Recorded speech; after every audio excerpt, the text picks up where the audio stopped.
মুক্তাগাছার রাজনৈতিক নেতাদের সম্পর্কে আপনারা কমবেশি সকলেই জানেন, কিন্তু পর্দার আড়ালে থেকে যারা এই সকল রাজনৈতিক নেতাদেরকে প্রতিনিয়ত সাপোর্ট দিয়ে যাচ্ছেন তাদেরকে আপনারা কতজনই চেনেন।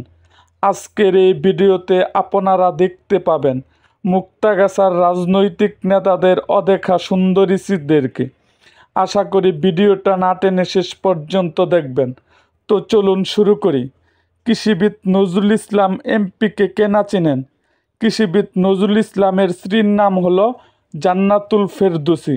গত 7 জানুয়ারি 2024 নির্বাচনে তিনি নির্বাচনী মাঠে খুব ভূমিকা পালন করেন।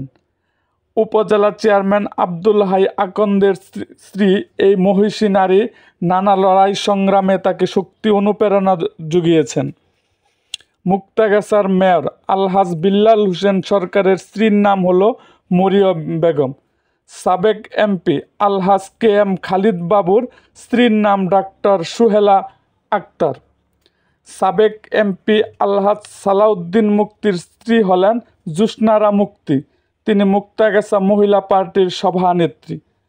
জাতীয়তাবাদী দল বিএনপির সাবেক সভাপতি আলহাজ জাকির হোসেনের স্ত্রীর নাম হলো অধ্যক্ষ আফরুজা হোসেন। বিএনপির অনেক নেতাকর্মী তাকে উপজেলা সভাপতি হিসাবে দেখতে চায়। এরকম আরও ভিডিও পেতে, রাজনৈতিক অঙ্গনের নানা ঘটনা ও ইতিহাস জানতে আমাদের চ্যানেলটিকে সাবস্ক্রাইব করুন এবং পাশে থাকা বেল আইকনটি বাজিয়ে দিন।